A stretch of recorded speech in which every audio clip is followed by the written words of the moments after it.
historically let down by, systems of government. And a promise was made after that delay that people expected from many walks of life within this community. So I think it's very important for us going forward to make sure that the staff at OPPD and the board as well knows that we want this coal plant to be transitioned on time as promised, and we are not willing to budge on that because why should we? It shouldn't happen just because some big developers want to come into the city of Omaha and build up the urban core and want to build data centers and those type of things. If people want to do that, they should bring their own power, and it shouldn't be at the expense of North Omaha. And that's why we're here tonight. And I want to give Eric an opportunity to give an update if he would like, and then we'll move from there with comments from you guys and also discuss how you can engage, because there is a board meeting this Thursday at 5 p.m. that I think everybody in this room should be at. And if you can't be there, join virtually and let your voices be heard because they need to hear them. So with that, I'll let Eric come up and give an update. Thank you. Hey everybody, I'm Eric Williams. I'm on the Board of Directors of Omaha Public Power District, representing Subdivision 6, which includes this area and North Omaha Station. I was elected in 2018 and then re-elected in 2024, so if you live in this area and voted for me, I appreciate that. If not, I'm still glad to represent your views. Do you mind if I ask to not record this part? I've had a very long day and I just want to make sure that I'm actively... Why? This is a public meeting. And you were I listened to you for 4 hours today. I think we can listen to you if you had a long day. Continue on. We elected you so you can deal with it. If WOWT was here, you wouldn't say that. So go right ahead. Okay.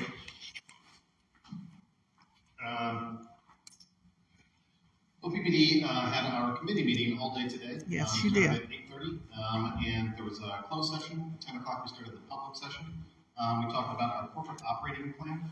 That's our annual budget. And then this afternoon, there was an item related to what's called strategic risk and resource adequacy. And that specifically means a presentation related to North Omaha Station. And that started about 1:30, and it went for about 3 hours. So thanks to people who were there in person and people who watched online. I'll skip to the end. There's been a lot of discussion recently, and there was a recommendation from OPPD staff to the Board of Directors as of today to extend the operations of coal at North Omaha Station. That was the last slide of the presentation this afternoon.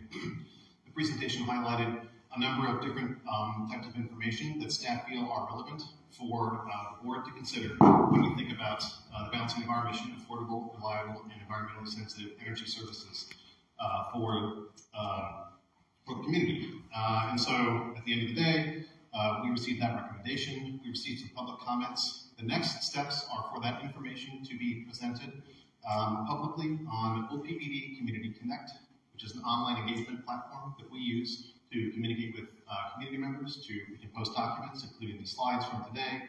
There is a health and environmental study that will be posted, I believe, on Monday. There was an overview of that presentation given today. And so that information should be available in its entirety starting on Monday.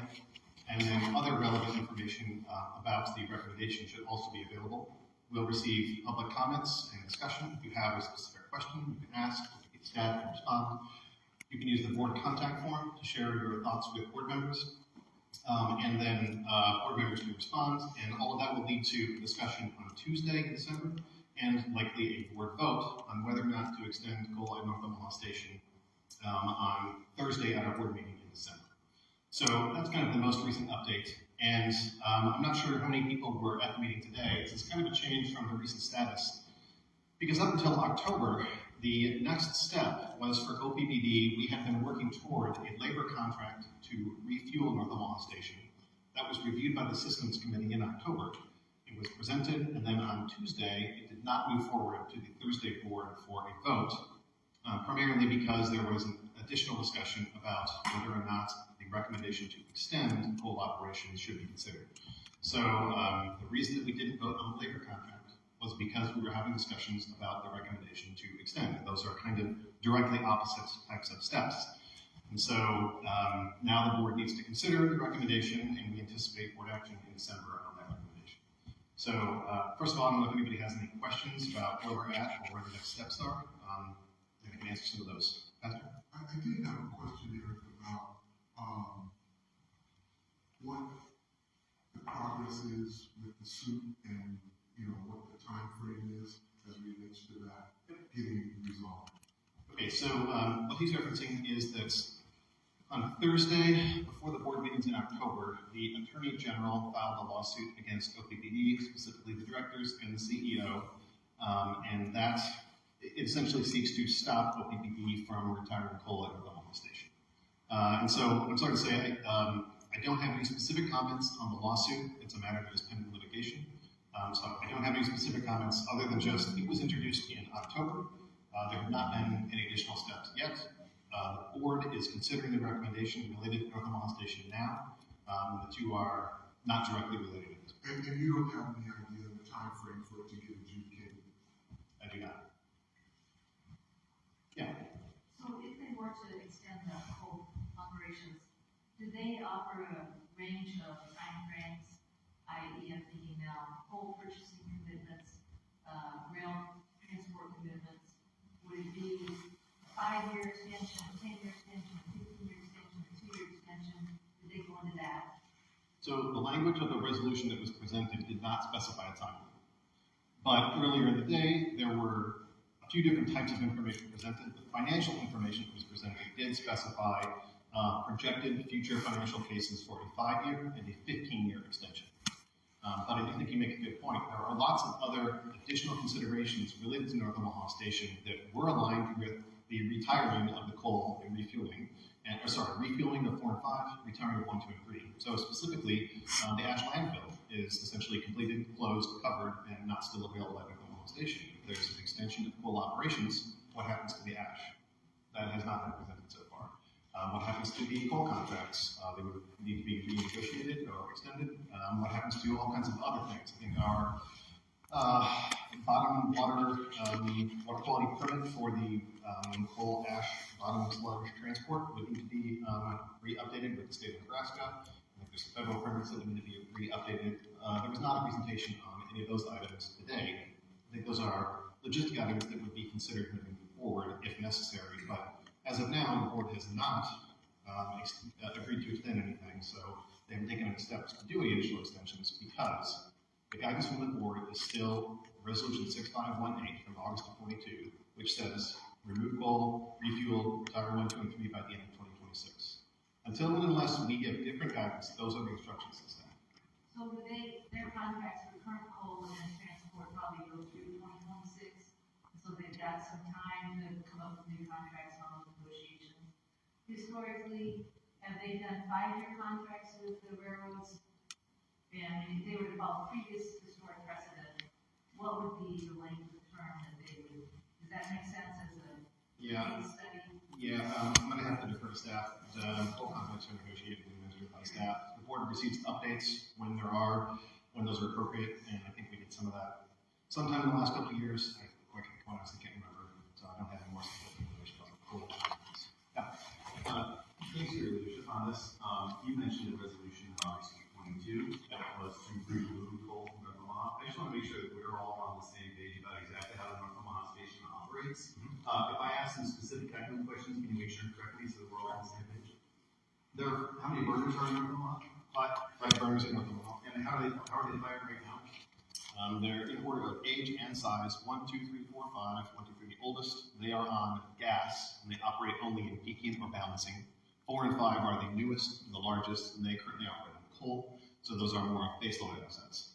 So the proposal to remove coal from North Omaha is to shut off 1, 2, and 3 from gas, to fuel switch 4 and 5 to the gas, thus meaning there is no more coal being burned in North Omaha, but there's still gas being burned. Is that right? Yep, that's right. And that's because the gas supply line to North Omaha Station is not a gas main. It is through the gas distribution network, so it's a relatively small size pipe. There was sufficient gas to fire 1, 2, and 3, or 4 and 5, but not all 5 at the same time. And we have not considered a gas pipe expansion necessary to deliver more gas to level 5. I understand theoretically described in today's meeting, but it was also described as extraordinarily expensive for installation. I also heard something in today's meeting that I didn't know. That was that the gas distribution available at North Omaha Station is not available in the winter. Yeah, that's right. So we have gas supply. Called firm gas, means that you have guaranteed gas delivery. That usually comes from the gas mains, not the gas distribution network, and that is not available at North Omaha Station because North Omaha Station was originally built to operate on coal, so there wasn't gas infrastructure built to supply firm gas to that location. So the fuel switching uses other infrastructure that is available, which is the distribution grid for the gas, which has less capability and is not guaranteed gas. Some of our other facilities have different higher capacity connections to the gas network, so that there is a more reliable supply, but that is not available.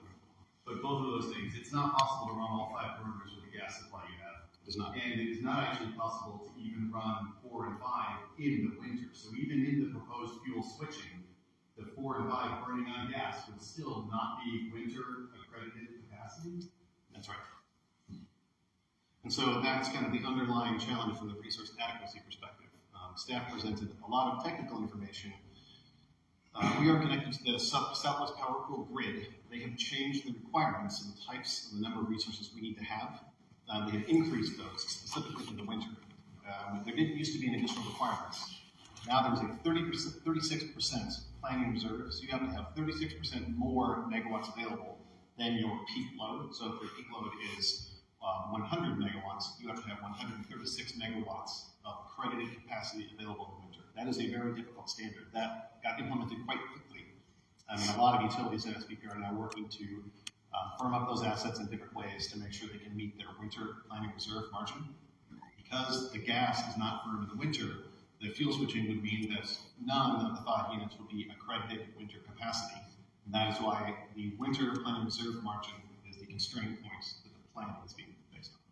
So there's several technical challenges there, but I wanted to ask, even with all those technical challenges, until 6 weeks ago, the board had given direction to the staff to fuel switch North Omaha and remove the coal from North Omaha Station. And the staff had taken years of planning and action to accomplish that goal. Until 6 weeks ago, did it seem like that was probable and achievable? To be clear, that is still the guidance from the board. Until unless there is different guidance through a resolution and you get control of the board, that is still the guidance. And CEO Fernandez clarified that today.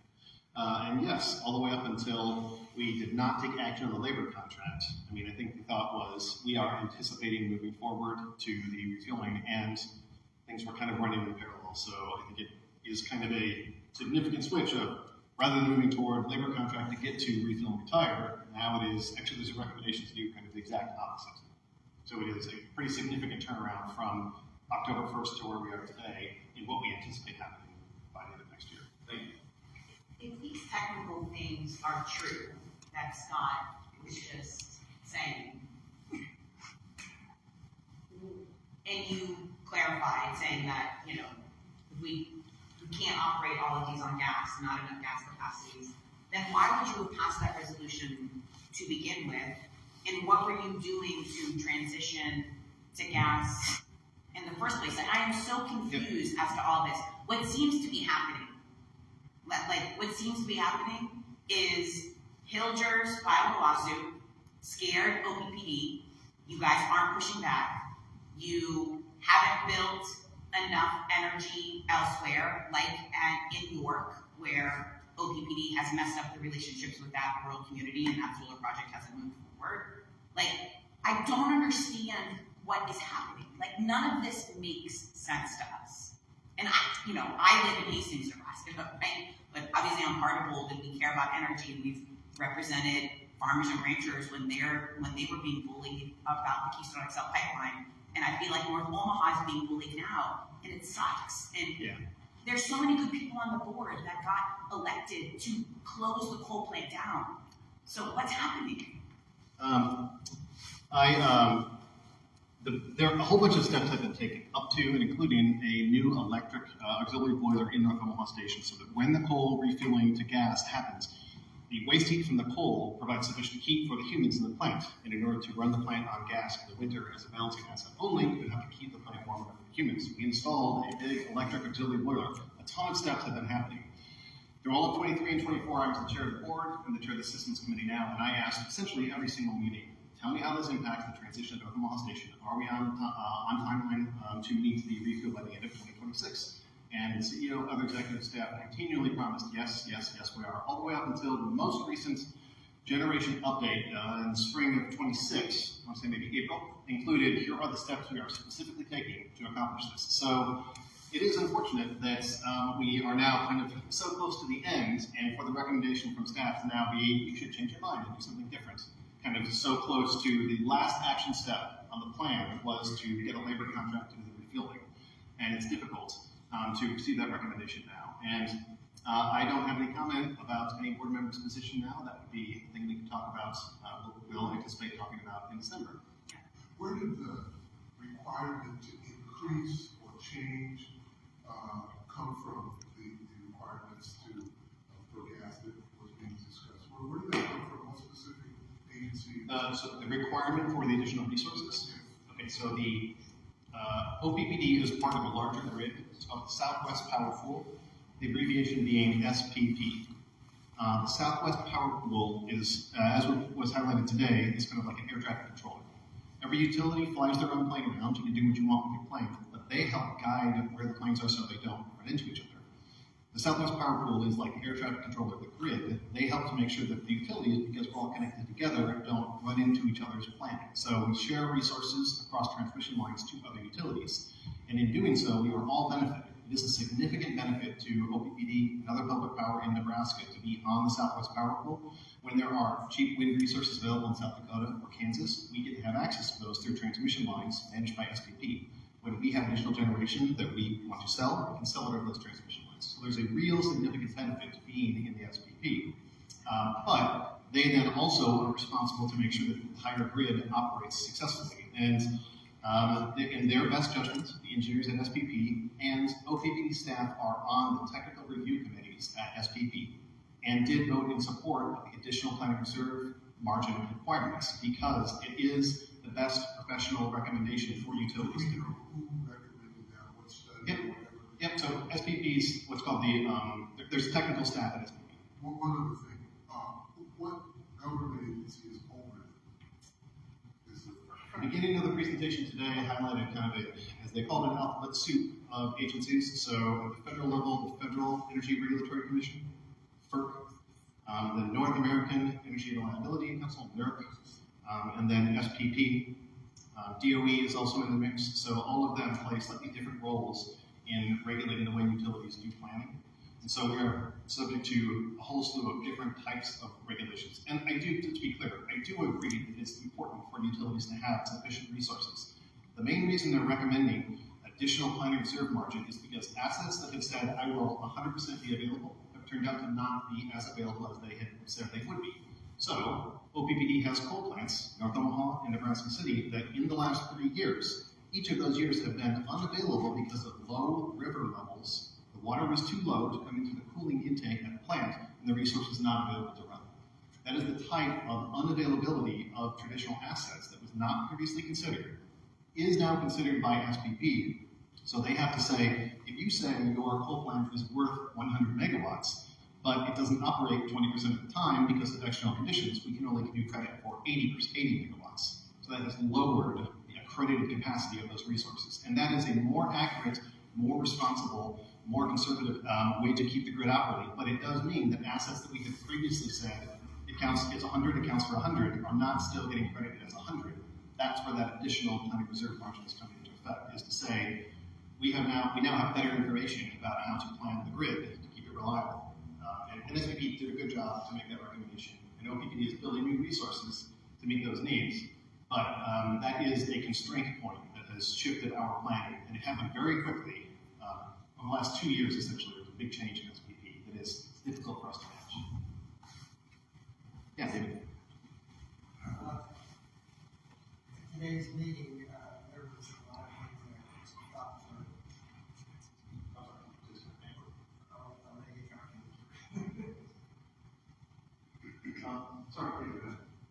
I'm not going to stop. Today's meeting, I thought that the public health, as I mentioned in my comments, were greatly in error.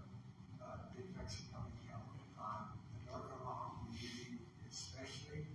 And after OPPD extended it 3 years, consequences down to 2023, OPPD promised that they would reach out to the North Omaha community, they would help with energy efficiency, they would put up monitors, and they referenced the monitor that's in this building that OPPD did not pay for. And they made all these promises, and they didn't happen. They bragged over and over in the meeting about how good their outreach is and how they really interact with the community. I don't see it. So I'm just wondering, is this what's going to happen the next time? Yep. It looks like it's a fait accompli that you're going to keep burning coal for the foreseeable future. So what are you going to do for the community? Yeah, to be clear, George, that the public engagement that was listed in the resolution for the extension in August of 22 was not completed. And we've heard from a number of community leaders and other elected officials that, as others have said, we made a promise to the community, even if that's not how it's perceived by everyone. I feel it was a promise to the community. And I feel like we did not live up to expectations. And so the presentation now of just extend it again feels like only once, right? I mean, we already did this. And I'm just kind of not, the expectations for community engagement, if that is a proposal from staff, should be extremely higher and more specific than they were last time. Because you're right, August 22, there was language in the resolution that specified outcomes in North Omaha, and I think everybody would agree they were not achieved. So, yeah, we're going to express that already to staff. Was the word indefinitely in that resolution? I don't think it's, again, it was, I don't think so, but there was not a timeline specified. There is no timeline specified. And then today, and you were online too, David, when it was all said, whatever Javier and all the rest of them went on, which was a lot of BS for us, and the chairman made the big deal out of us respecting Javier in our comments or to how we could talk and so forth. We elected you. We pay him a salary close to $1 million. And if I got to pay through my rates, and every one of these people sitting in here have to pay through our rates, by God, he can listen to anything and be called anything for $1 million that we are paying for, and our rates are expected to go up in this year because, as facts were told, anywhere there's a data center, your rates are going to go up. We have been told other information, and you know it, Eric. And we voted for you because you said you were going to close that plant. And now today, and I don't want you ever to tell me, correct me on how I feel, because you don't know how I feel. Don't ever do that. And that's the reason why I'm doing to you what you did to me today. Don't ever. But we voted for you to close it, and you went right along with everything today. And I'm very disappointed in you. Yeah, we talked about that in the board meeting. I refer you to comments there. When I waste time. I think Somebody had a comment. on 24th Street down. Yes, we did. Yes, we did. Javier said he didn't know about the health issues and all that, and that's a total lie. He testified down in Lincoln. He didn't know that if it was health, and that's a total lie, and you know it. And we know that we have him on record of us being told. But just as Senator McKinney said, he's been going around, and him in the chamber, they have been trying to get more customers in. And today it was said that we got 23,000 more. Bull crap. You're just feeding North Omaha the same old bull crap that you feed North Omaha all the time. And we're pretty damn tired of it. I'm just curious if you could summarize the future potential board actions so we understand what's going to happen. The recommendation is for extension. It will be passed. If people have feelings that they would like to convey to their elected representatives, what is the best way for people to make their voices heard about potential board action and potential vote? Yeah, the board contact form is that's available, and OPPD Community Connects. There's some engagement mechanisms there, but the board contact form is the best way to ensure that it gets directly to board members. Those comments are then summarized by staff and presented with some additional information about when they come in. Staff pulls the address and then tells the director which district it's in, so you know your constituent is contacting you. So a vote hasn't been taken, but community comments could be sent to the board. 30 days. There might be a board vote in this in the future. That's right. Yep. And there's a board meeting on Thursday where people could comment about this, even though it's not on the agenda, there will be a public comment period at the end, right? That's right. There's a board meeting on Thursday. There's only one action item that's on the consent agenda, so the board meeting will go exceptionally quickly. So we should be at public comment by about 5:15 on Thursday. So if you want to go to a board meeting and share public comments, none will ever go faster than this meeting we're about to have. So we'll basically be spending the whole time on public comments for anybody who wants to share any comment on any matter of district business. Yeah. Well, My question is, if we were promised back in 22 that it was going to be shut, it obviously got extended to 2026. From what it sounds like to me, there hasn't been a lot of steps taken to actually be accountable to that. How can we ensure that even if you guys don't vote to keep it open, and it votes to get shut down next year, who's holding anybody accountable? Like, who's making sure that that is actually happening? Yeah. So Because obviously the board has a role, but if the board doesn't seem to understand totally what's happening now, then how are we supposed to? So to be clear, I think the board does understand. I think this is a weird point of engagement of discussions that we have been having with staff that are now part of the public discussion, which is kind of directly the other direction from labor contract to retire, is a recommendation to do the exact opposite thing. And so it is a complicated way to describe. This is very different than what staff has now recommended to us.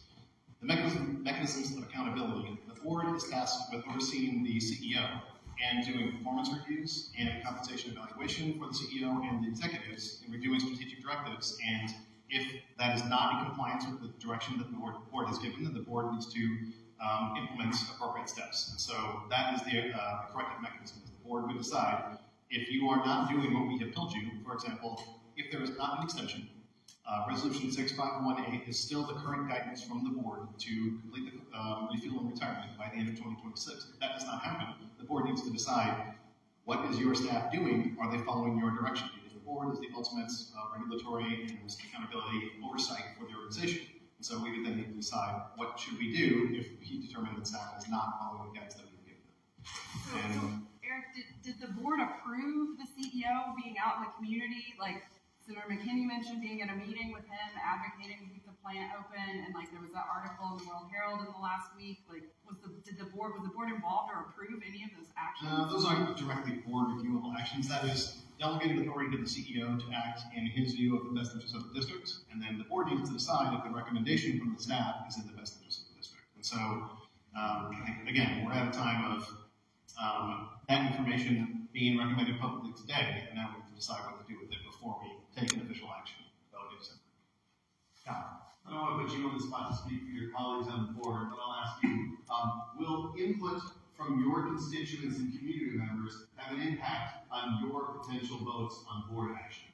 Yeah, absolutely. I mean, it always has, and I have received all the comments that everybody has sent over the last couple of months, and yes, it absolutely has an impact. So I appreciate everybody reaching out.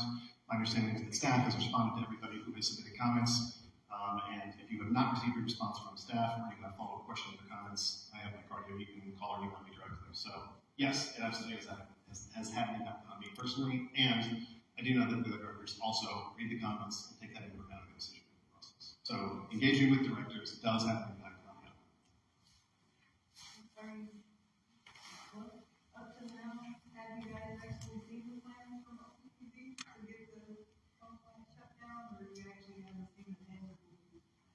Yeah, again, so a bunch of physical steps have happened at North Omaha Station that are aligned with that outcome. I would say we're like maybe 80% of the way there, which is why this is such a strange, very late stage recommendation to reverse the course of what we've been doing. Again, the auxiliary boiler is already there.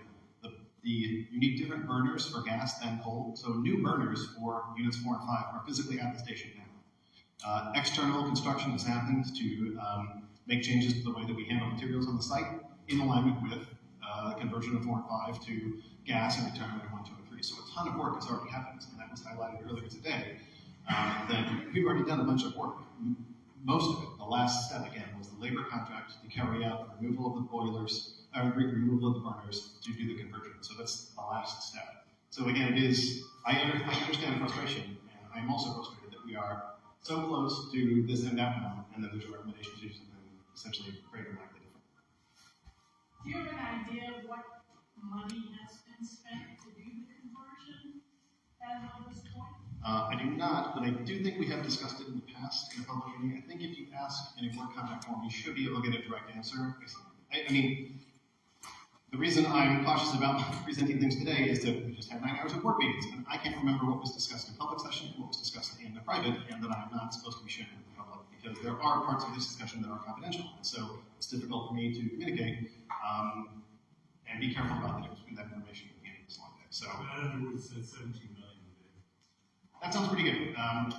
Yep, that sounds aligned with the number that I had in my head. So if you heard him say that today, then that is a good estimate. Thank you.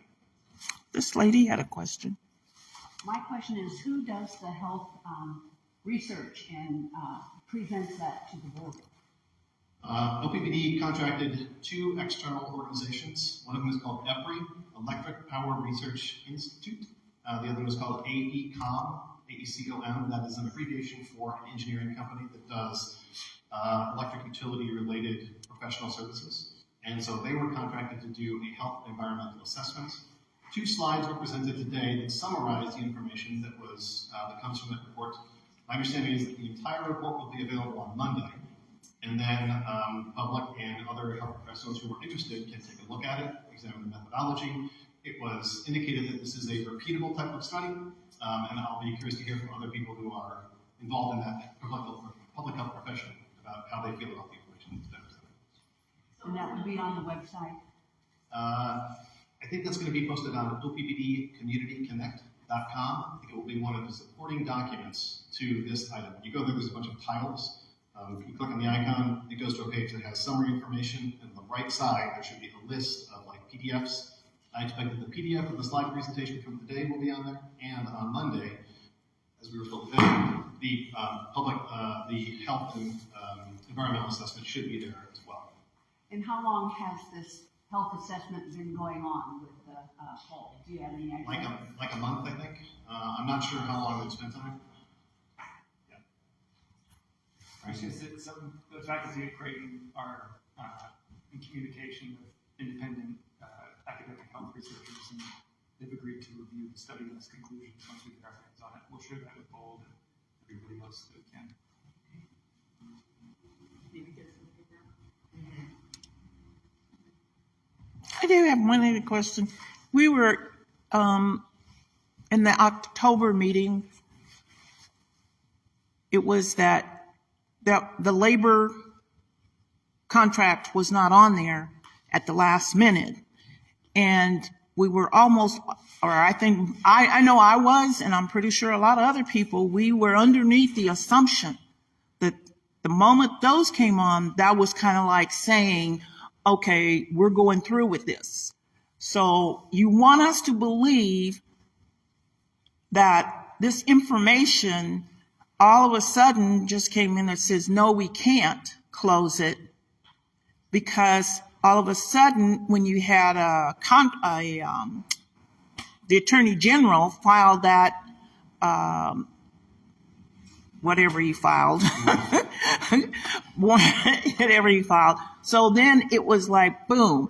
And the board didn't even know that morning that the press conference was going to take place. Is that correct? That he was filing that? The board was not aware that he was filing that. Yeah, we did not know that the Attorney General was planning to take action. And so then everything, all this money that's been spent. And then today, Javier said that it's only on how many days? Or it was down? It wasn't even running? Sorry, you mean North Omaha Station? Yes. North Omaha Station has, when we talk about the capacity factor, maybe the year it's on, it's something like 60% of the year.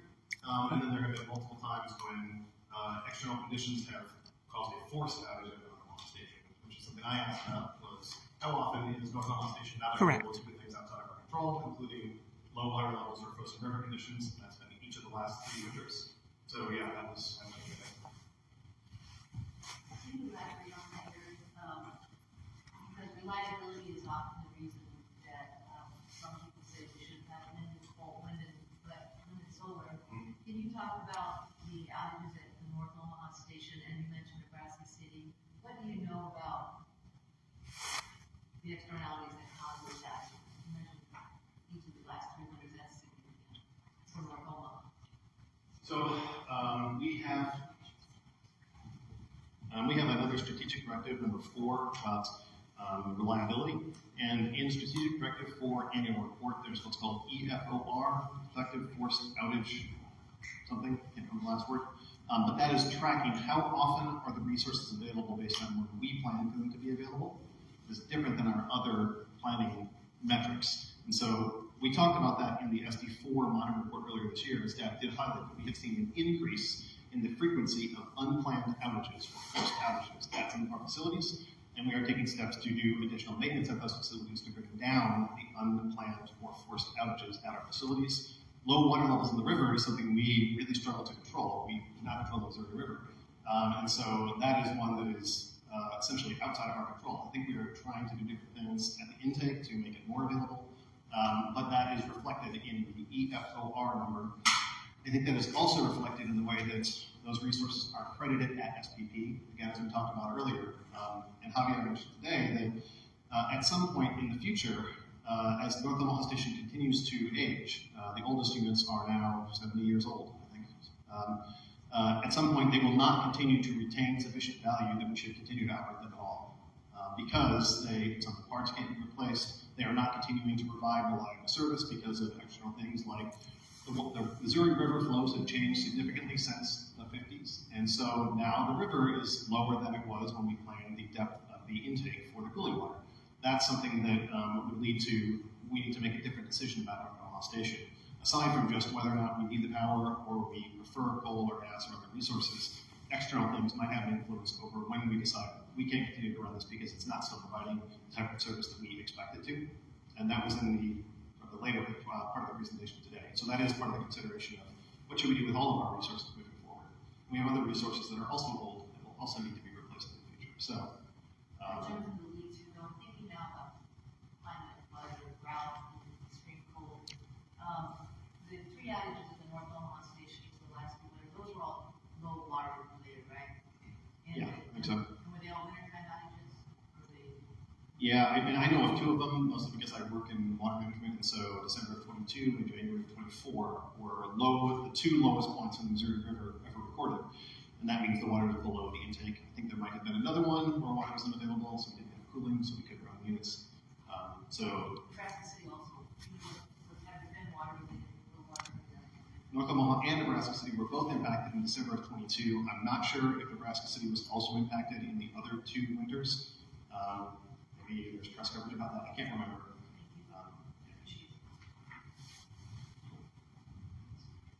I just think it's important for the audience to know that the group that we study, the health effects are not health people, they're not public health people, they're not medical people. They didn't discuss anything with health people or medical people, and they're the ones that are telling you that it's safe. The energy people. Yes. Yeah, no, it's like, to confirm, OPPD contracted with them. engineering groups to create the public health assessment. But Creighton has an independent team that is kind of going over the. We've been talking to academics at different universities around the country, some of which are interested in looking at this report when it's published that will assess the quality of the methods and the reasonableness of the conclusions, and they share that with us. We'll share it with everybody else. So that would be then bringing in professionals to talk about health. I think it's also important to highlight this report doesn't have historical perspective as far as the coal plant's impact historically on the North Omaha community, which to me is conveniently left out of this because you can't make an argument that a coal plant is not having a bad impact on the community without also looking at the historical impact, because in the meeting with Javier asking that question about, is this looking at from the time the plant opened to now, he said no. So it's not going to me, give a real story of like the impact of the coal plant, and then the argument that our health isn't being impacted is wrong, because how many people, I know a lot of people with respiratory issues, asthma issues, who these problems didn't start in the last 5 years. These problems happened at the beginning of their lifetime. And so many families with those stories is people that have died because of respiratory problems and health issues over time. So for him to sit up and say it's not that bad is a problem, I think it's unempathetic. He really grinds my gears. I have other words I want to say, but it's frustrating for him to sit up and say those things. So, additional information today, the year of the data that was used in the health and environmental assessment was in 2019. So that was specifically mentioned today, but they also did specifically reference not going back any further. So I think you had asked about that in the past, and they said they wouldn't. And that was clarified today. You were correct that it was 2019 data, which was the highest year of emissions, so they consider that the most conservative in the study. But it does specifically not look back any further than that. So yeah, I agree with you, staff highlighted that today, that there is not a historic look back at any past health or environmental. Quick question. Yes. How many of the decision makers live in North Omaha? Not many. You looking at it? No. Yeah, I'm closest to I have similar questions. When we've had internal meetings about this, people make comments about North Omaha, and I am interested in how many times have the people who are involved in the decision-making process been in North Omaha for something other than OPPD work. And I think it is not as often as it should be. And so, I hear what you're saying. I live in the north part of Dundee, so I'm not North Omaha by some historic standards. People in West Omaha think I live in North Omaha, so I can see it best. But you're right that the plant is in North Omaha, and the Omaha Civic Center is in by the airport, North Omaha. But the number of other people. Getting, as you said, you're mentioned down 1, 2, and 3, and switch it over to gas. So essentially, getting rid of a fuel source that you have to purchase, would that not save the company money? There was financial information presented today. I asked for some details about additional financial information. I think we hopefully will have more financial information available, and so I think we would encourage that to be on the community deck as well. But the specifics of the 5-year and 15-year future projections did not break down what the costs are and what the essentially revenues are associated with continuing operation of the Omaha station. That was not part of the numbers that were presented today. Hopefully, some more of that will be available. Continue to ask questions about, hey, make some more of that available, because one summary number is not sufficient economic information for people to understand what's going on. I understand that part of the reason OPPD makes a lot of the decisions they do has to do with Money. due demand and lack of ability to get renewables off the ground for various regulatory and pushback reasons in western Nebraska. Some of that's out of your hands from Southwest Power Pool, all that stuff. But what wasn't out of OPPD's hands was actively seeking out business relationships with massive new demand from data centers to go out of your way to bring them here. To my understanding, nothing in Southwest Power Pool or anything else forced OPPD to do that. When we discuss North Omaha Coal Plant or any other decisions, it's left out a lot. You don't disclose how much power they're using. The decision to leave it open the last time around, you say we shut it down, you wouldn't. It was cited as one of several things, but I think that there's a lack of transparency about how big of a factor that was. The way the AG wrote that the lawsuit, the main reason was that you're supposed to be prioritizing customer prices. Are you worried that the data centers have not provided cheaper pricing? The large steady load argument hasn't panned out from what I can see.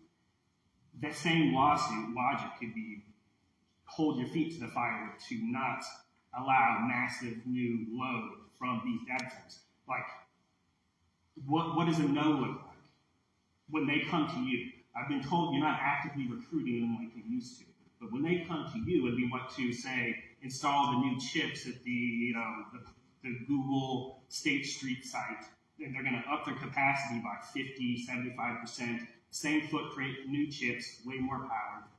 Can you say no? What does a no look like? All very good points. I think the public should ask for more information in the area of where our levy is going. I asked several questions today because we have 3 rate categories: residential, commercial, and industrial. Like industrial starts at like 20 megawatts. Data centers can be counted in the hundreds. And so it feels as though this is substantially different enough that the public deserves more information about this other type of thing that's happening that isn't the same as a 5 or 10 megawatt manufacturing facility. This is a completely different thing. To your point about attracting new data centers, that's right, we're not actively seeking them, but at the end of the meeting there was a discussion. We do have a mandate to serve. And so that was a question, and Vice Chair Sprigg, who was running the meeting, responded, yes, we have a mandate to serve. After I think the council to clarify, under the mandate to serve, we have to provide service to customers, but we do have the authority to provide information back to them about the way in which we can serve them. And there are 2 specific areas. One would be the time it's going to take us to provide them the service they are requesting. And the second would be the cost of the infrastructure necessary to get the service that they've asked for to them. And those both feel relevant in the scope of projects that data centers are. So those are 2 areas that are worthy of additional discussion, in my opinion, and that's why we talked about it at the end of the meeting today. I think you had your hand up for quite some time. My specific question, and by the way, my folks live about 3 blocks from here, so I'm very familiar with this area. My question that I hope you can clarify for me, because I have not seen it in the media. So when state government decided to stick their nose into this issue, when did OPPD make a statement to the media and to its ratepayers saying that it was not appropriate for the state to tell you that it had the right to file that lawsuit and tell you how to do your business? What did OPPD say in its statement to the media and to its ratepayers to say that that was inappropriate? I didn't see that press release. Can you tell me when that went out? Yeah, I think to your point, I don't think we get a provider statement on that. I think the answer from OPPD on kind of all topics related to the lawsuit from the Attorney General is that there are no comments on matters of pending litigation for legal reasons because of legal I know reasons. you can't make a comment on the actual lawsuit, but on the fact that they imposed something that was not their right to do. Yeah. I know you can't talk about litigation, and you're not allowed to. I know this. It's litigation, and you're being sued. But on the fact that they've overstepped their boundaries, you are allowed to talk on. So there was nothing done. Sorry. Right? So the underlying So I sentence didn't there. miss anything. I'm not being smart on it. No, I know. But I would say public power is a delegated political subdivision of the state under Chapter 70. And so state level authority does fall on public power districts, and the legislature and state officials do have some authority over it to provide additional oversight. Almost all of the responsibility for public power has been delegated to the board members to oversee the operations, provide regulatory accountability on rates, and to serve as customer advocates. But this is, I would say, an unusual circumstance where the state level has come down to the public power district and said, we would like to be more involved with you. I didn't miss anything. I just want to make sure I didn't miss something in the media. Thank you. And I think the sentiment, I know mine is that the community would wish that OPPD would show that it's willing to stand up for us and move forward with the closing of the coal plant. I think that's and I've said this to Javier, I was like, it don't seem like you're willing to fight back. There's no signaling that you're willing to fight back. It almost seems like he's glad the lawsuit got filed, so OPPD doesn't have to transition the coal plant. But I kind of want to move us forward because there is a meeting on Thursday, and want us to kind of have a discussion about the points we want to hit at that meeting. And if anybody wants to come up, I'll give you an opportunity. As a transition on that, related to the other question, with data centers, there was a slide today that said we need more energy even if load doesn't grow. But I was unclear on, does that mean that, because Eric asked a question about whether the last projections were that we would meet our requirements for reliability even if it did transition. So it seems like there's a question, is OPPD breaking its promise on North Omaha in order to meet the promises that it's made to Google and Facebook to bring their data centers online? Those may come with contracts, but a clearer picture on where the load growth is coming from, and yeah, which promises are being kept and which ones aren't, and why. I think that's a good question, but also, I know everybody might not be able to make the meeting on Thursday. So if you're willing or you want to stand up, because I'll be there, I know some other people will be there. What message do you want the board to hear? I guess I just wanted to make the point that the OPPD has adopted language stating that that environmental justice is an official policy of the organization. I think that's a good point to make. What does that mean? Is it just empty words, or are they actually going to follow through? And also, as Ryan was saying, promises. They've been making promises since 2014. They've promised repeatedly. I think in 2016 they reaffirmed it. 2019 they reaffirmed it. 2022 they reaffirmed it. So honor your promises.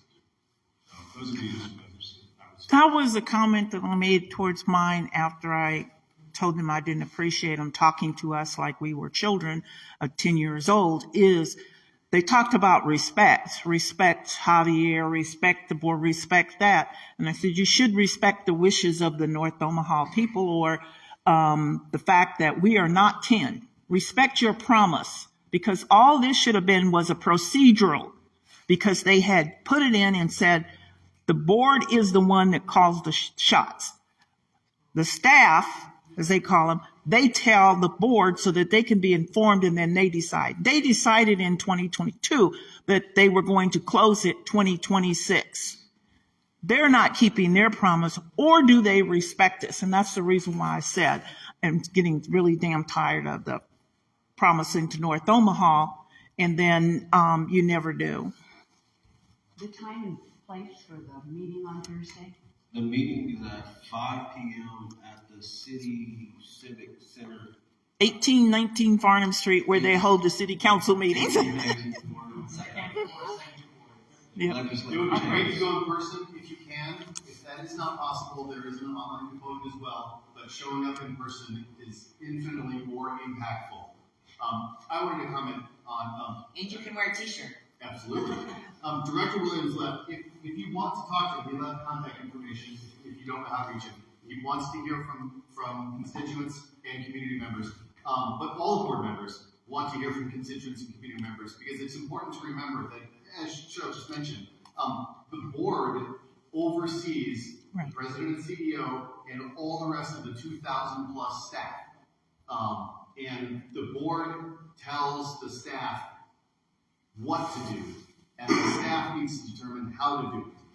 And at this point, we are at an unusual junction of the board has previously given instructions, and the staff has said, we're going to tell you how to do something else, and we think you should give us new instructions of what to do something else.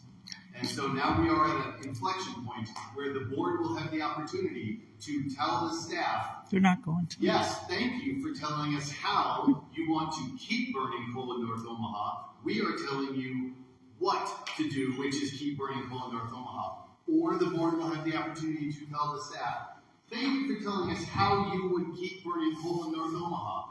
We appreciate your advice. We are telling you what to do, and it is to shut off the coal in North Omaha. And that is still within the board's authority. And the board still has the opportunity to make that decision. And in December, there will be at least one action item which is the staff trying to force onto the agenda, force the board to take a vote on what the board is telling the staff to do. And the board may or may not do that. It is not clear.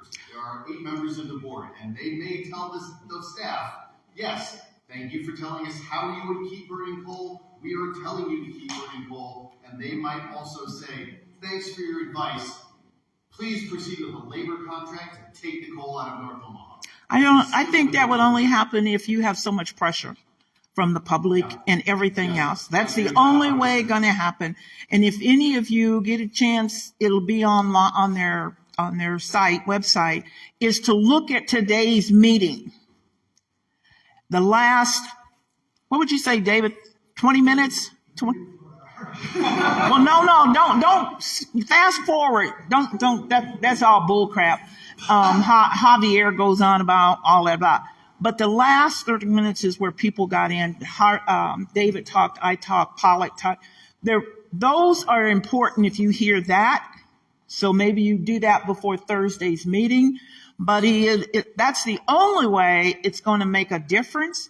And one thing, and I'm going to bring it up to him again, when I'm going to write him and tell him, we elected you, and some of you are going to be gone because we're not going to vote you back. And anytime, and I meant exactly what I said, and it's on here. You do not chastise the payers. Somebody making $1 million, close to $1 million. If he can't take the heat, get out of the kitchen. That's the thing to do. How much of this agenda to change it has really come from the national level to the state? I think, if I'm being honest, I think it all intersects each other. I think it's coming from top down. It's coming from the top, too. Don't have any evidence, but I do have situations where, in Michigan, for example, right, they were transitioning the plant, and the Department of Energy stepped in and prevented that plant from transitioning. Then, when you look at our state leaders, I call them leaders, but state officials, they have been signaling that they would like to follow our federal administration as much as possible and kiss their feet. So to me, it wasn't any surprise that the lawsuit got filed. You see that in candidates that come in, too. I think that's a super important thing we should revisit in the future is people who are running for the board.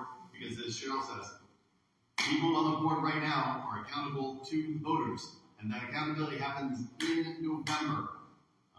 I think that's good. Right. And I think we should be pressing that we will make sure you are gone. Because they're not, I can tell you from what was happening today, David, you can speak, they're ready for December when it comes. They're going to go along. But I believe, and I'll check again, I think the word in there was indefinitely. At time. Mm-hmm. Until such time. Until such time as blah, blah, blah, which basically means indefinitely. So there is no time set on it. She had a question then. Very quickly, my biggest concern and anger point is that the data centers who will come in here, and probably because they thought they could get cheap, clean power, cheap water, and not be responsible for paying for it. So the rates ought to create a separate point for them. It does, but it's lower because they're using it. No, it should create higher, but it isn't. And statistics show if you are near, like we are, a data center, many of those areas, their bill's gone up almost 250%. And the commercial rate is lower than the residential rate. Correct. See, that's what we should be working. There's precedent for legislation about this. So OPPD doesn't disclose any details about what the rate is, how much energy they're using, which would be really good. They won't tell you how much to use. But there is state legislation about cryptocurrency mining that specifies also regulations about them disclosing how much power they're using, so permitting different rating. So there's ways that things can be done to push accountability for one, which then would lead to other. Is there someone bringing that you know? There It's are- already on, it's already passed. The crypto thing already passed. But there are senators that are looking at bringing down some legislation. One of my takeaways from this today's meeting was there was kind of a message from the staff to the board. Well, we've got you kind of painted into a corner on this North Omaha power plant. If you don't keep the coal going, the rates are going to go up, and you can tell people the rates are going to go up more. There are going to be more blackouts. There's going to be all this bad stuff happening if you don't. And I think one of the important things that we can get across to the board is, no, we don't think you're painted into a corner like they're saying. We think that you can be regulating the demand side. For example, if there's a problem with the power supply in the winter, tell the data centers if it's 5 below zero and you've got lots of money to spend on that data center, you better spend some of it figuring out how to get some of that outside air in to do the cooling, instead of relying on OPPD to provide you with full power when everybody else needs it, because you can't figure out how to cool your damn data center when it's 5 below zero. Another thing that you could do is to say battery storage. OPPD keeps talking about battery storage. In a pinch, that's reliable. You turn on the battery if you've been charging it up when times were good. There are all kinds of other ways. So one of the messages that I want to get across is, no, the board does not have to feel painted into a corner. There are other ways to do this, and you tell the staff, well, maybe you haven't been doing your work properly, maybe you haven't been hearing our message properly. We want this plant to close, and we want you to find other ways to deal with this situation. We realize you're in a hard situation, that the people in North Omaha have been very patient, they've been promised to, and it's time to carry across that promise, not to kick it down the road and let them take it in the lungs. And they will be painted in the corner, but it'll be by us. All right. I want to thank Eric for being here. He had to leave, but I know he's in meetings all day, and it's been a really long day. He didn't have to be here, but I appreciate. I would disagree. He does have to be here. We elected him because his office needs to be here. So. But anyway, so thanks to Eric, and I want to reflect what John said. I think the painted into a corner, the staff does this every single time, and they've done it a bunch over the last 10 years since I moved here. And every time they try to squeeze something by at the last minute that's bad for the public, they squeeze through the fixed fee. They tried to do it within a couple days, and we maybe got a month. And then they passed that. They increased the fixed fee from $12 to like $30 instead of $35. And then they got the new gas plants, the extension of coal at North Omaha. All of these have been last minute pushed through by the staff. So we're seeing that same pattern, and the board needs to push back on that. I want to make sure, just in case anybody in here doesn't know, my name is Scott Williams. I look and sound like another guy. We are identical twins, but I am not. What is going on here? This is important. Like, legally, I am not him. He has fiduciary responsibilities to the district as a duly elected representative and employee of OPPD. He knows proprietary things that he cannot discuss publicly. I do not know those things. He has responsibilities and duties and knowledge that I do not have. But I have opportunities that he does not have. Because he is a part of the district, and I am not. And I think that it is important that we think about what our messaging to the district is. I have been a strong supporter of the fact that in the recent 2 months or 3 months that our messaging was broadly, we support you keeping your promise to take coal out of North Omaha. And I honestly think that that is probably the core of where we still need to be, because as John said and as Senator McKinney has said, the board can feel painted into a corner, and that is not where human being people make great decisions. And I think that the staff wants the board to feel like what they are trying to accomplish is the only objective. And I think that these 8 people need to know we support you. And they're people and they have names and we know them, right? It is Amanda and Sarah and Craig and Matt and the other 3. and Eric and the other 3. And they are human people with families and jobs and kids. And none of them, this is their full-time, Mike, none of them, this is their full-time job. They do something else. And they need to hear our voices. But we need to make sure that we do that in a way that is going to have a good chance of leading to the outcome that we want. And so I think starting with the notion of what is it we want to accomplish, for me, get coal out of North Omaha, and then what is the best strategy to get there, and what is the message that has the best chance of getting us there, is a really good idea. And I would love to hear where other people are at on that concept. I agree with everything you said, Scott, so thank you. I guess I just want to bring up something, and I don't know if this is something you're talking about publicly, but I saw a proposal that you made, Senator McKinney, about investments in North Omaha instead of shut down the coal plant, invest in North Omaha instead. That is community benefits agreements, and that is something I believe we still need to explore. The issue and the reason why it really hasn't been presented too publicly yet, because I don't want OPPD to feel like that is their way out of doing the right things.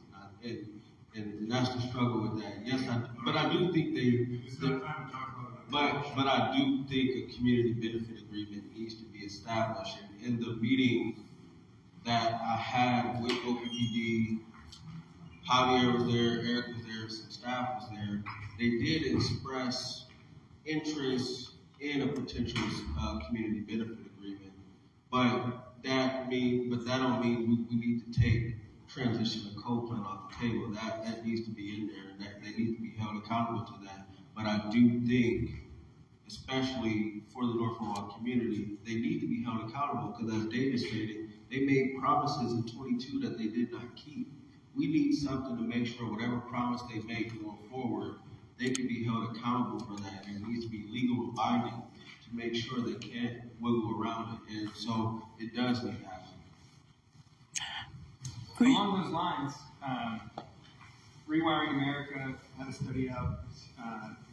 They're claiming that the amount of new demand from data centers in Nebraska could be met by replacing inefficient current electrical heating with efficient heat pumps. So if the pinch point for the reliability standards is the winter peak, then replacing people's homes that need it, that is going to lower their bills with more efficient forms of heating, would be also a way to bring down that peak and meet that. They presented a slide today that there were voltage problems in North Omaha.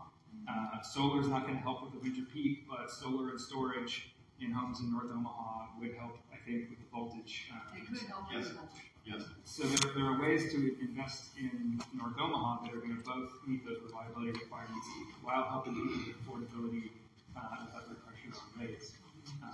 And these are things that some of us have been saying for many, many, many years. Yeah. And OPPD has dropped the ball on doing these things for many, many years instead of building big new plants and keeping the coal. So yes. David? Yeah, I still want to emphasize that there's diminishing that there are health problems if the coal plant stays open. It's going to be okay, your health is going to be all right because of the EPA, they're abiding by the EPA standards. EPA and the group that did their health study are not public health people, they're not medical people, so don't let them con you into thinking, oh, it's really not a problem. It absolutely is. It's documented over and over. And that could be something when we're trying to fight with is to tell this board where you should question the staff where are this information that you're giving to us that we're going to have to take the blame for? Where is it coming from? Is it coming from actual scientists, doctors, or so forth? Let's make that be something that we can put the pressure on.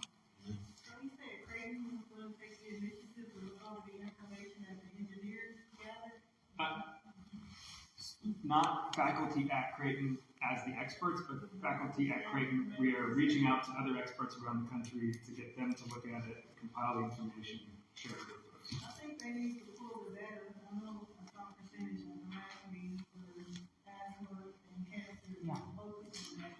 I moved away. I went to business for quite some time. I've been back here for 20 years now. When I moved back here, I developed asthma. As an adult, I've never had asthma a day in my life when I lived in the 68110 zip code at the time. I developed it while I was pregnant. My daughter had it also.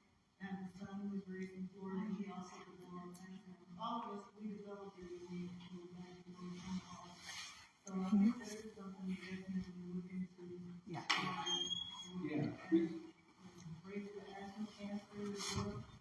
We don't have the experts to do that kind of analysis in-house, but what we do know is that part of environmental justice analysis is considering not only what is the impact of the coal plant in isolation, but with Highway 75. And so that's one of the things we're going to be looking at is when they did this analysis, was it a cumulative analysis that took into account social risk factors, or is it just thinking about the plant in isolation? I know enough to ask that question. I don't do the kind of modeling right to do the health study myself. We are talking to the person in charge of the new Center for Population Health, who's interested in the issue but doesn't have experience working with air pollution specifically himself. So we're trying to see what we can put together.